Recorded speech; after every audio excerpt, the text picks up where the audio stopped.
Good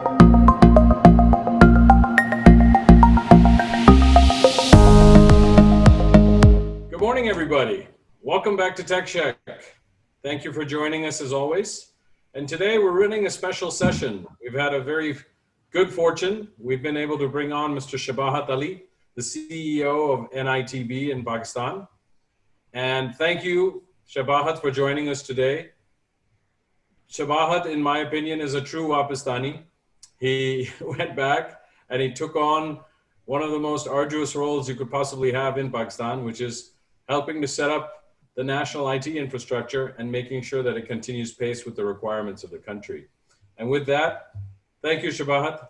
Please tell us a little more about what's going on with you and NITB. Thank you, Farooq, for inviting me. You caught me at the right time. Normally, if I'm in Pakistan, it's very, very hard for me to get onto a Zoom call at any given point in time because there's so much of stuff going back and forth. So I'm on leave in California with the family for a while, going back on 11th of September. So I joined National IT Board as CEO last year in July, and the a couple of key objectives I want to share with you since you've asked. Um, if you look around Pakistan across the federal government, explicitly, there was a huge need of converting the manual processes, manual systems, manual operations of the federal government into digital operations to make the life of a normal or a conventional citizen easy in the sense that whatever transactions the citizens have been doing over the last decades with the government, they needs to be digitized in context of ease of doing business with the government.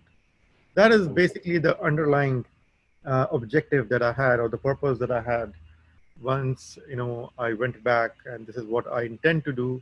And there are a lot of steps that we have taken so far, and I would like to share with you a couple of them. Of course, to begin with, we wanted to have a complete paperless environment at the federal government level by inducing digital applications, digital systems, converting the conventional data center into a government cloud kind of a data center for the government, where all the information architecture data systems are located in in the security parameter of the government of Pakistan. So that's what we initiated, and we are well underway now in terms of rolling it out into scale. So that's one thing. The other thing we wanted to carry out is to create, this is the most key project for me in Pakistan, is to create a digital platform where the citizens of Pakistan can come in. They should apply for any e-services, e-government services of Pakistan, and the end goal should be they should not be standing in any kind of a line outside a government office, and their job and their work and their job and their application should be processed online, and they should not be standing in any kind of adverse weather kind of an environment outside a government office, with basically taking away all these middlemen, right, who've been making the life of a normal citizen absolutely miserable in terms of dealing with the government. Government always wanted to have good intentions, have always been there, but it is this middlemen and middle processes which were making the life of a citizen very, very hard. So that's number two.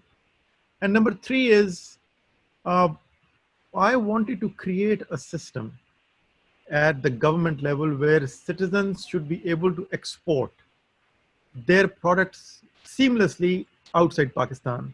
It would give them visibility. It would create a brand equity for the local players, from smaller to the bigger players who have been building products like state-of-the-art products, but they do not have any visibility, right, outside Pakistan. So create those channels, create those platforms where they should be able to export their tech products, their non-tech product outside Pakistan, by using some kind of state-of-the-art kind of platforms like an international payment gateway.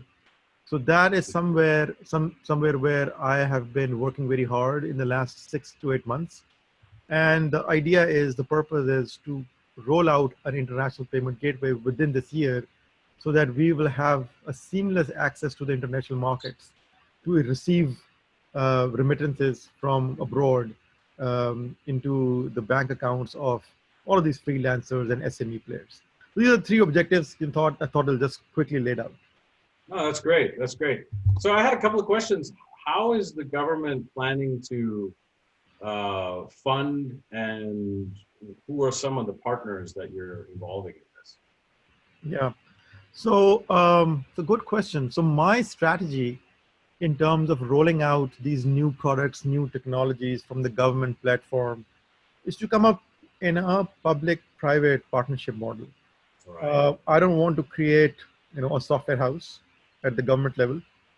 I just want to keep the strategy, policy, and the design side of the solutions at the government level, and then execute through the private sector. So it will help me, or help the government, in two different ways.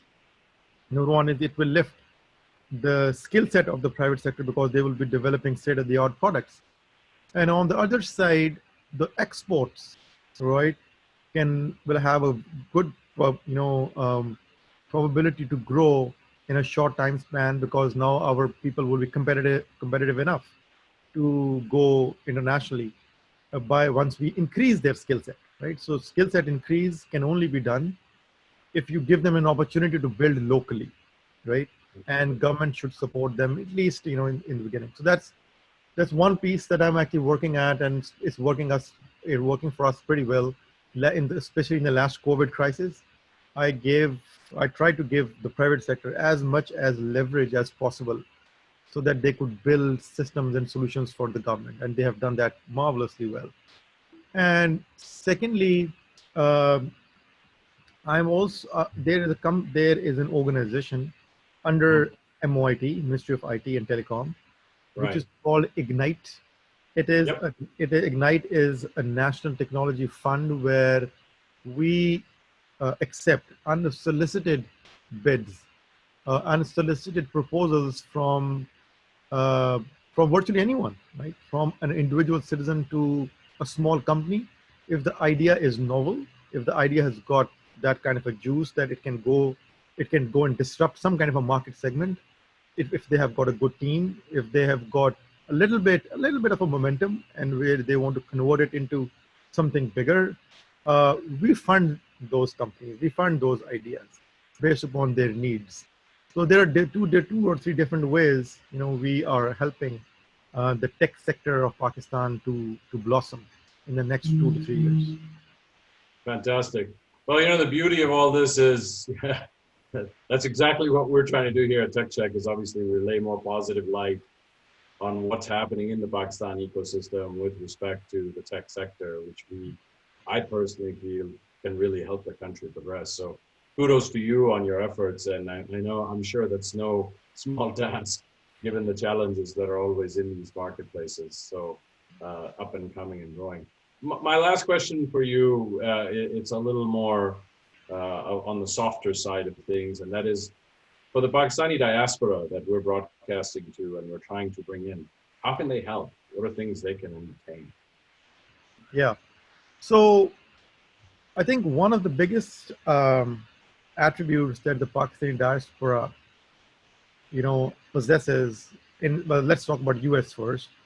Right. Uh, the experience of creating, a tech startup and taking it to the next level and to the next level and to the next level until they have become a substantial company, right? So that particular cycle that they have gone through, um, and that experience has got no alternative. I personally feel that if the Pakistani diaspora can spend some time, come over, spend some time in Pakistan, I mean, I can help them, get interfaced with all of these tech startup, um, you know, um, companies, including this organization of government itself, to come in and help these youngsters, give them a visual that this is what if you do this, you can reap these kind of benefits, right, in the shorter term, and this is what should be doing in the longer term. I think exposure to that cycle, right, is priceless.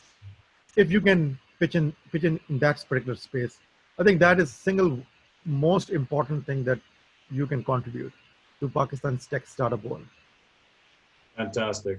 Well, it's really good to hear this because, from the TechSheck perspective, we're now finding that there's some real alignment here, and we're going to do our best to continue to support and help you in your particular environment and do what we can. It's really nice to hear that this is a mandate coming from the top down.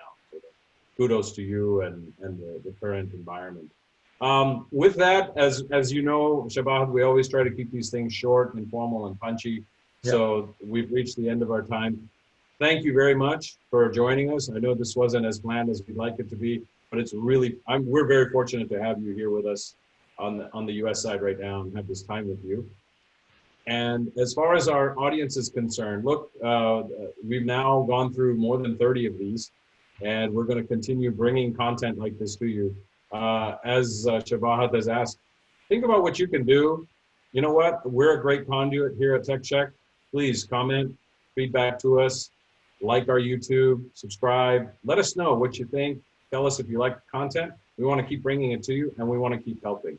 And with that, thank you, Shabahat, for joining us today. Thank you, Farooq.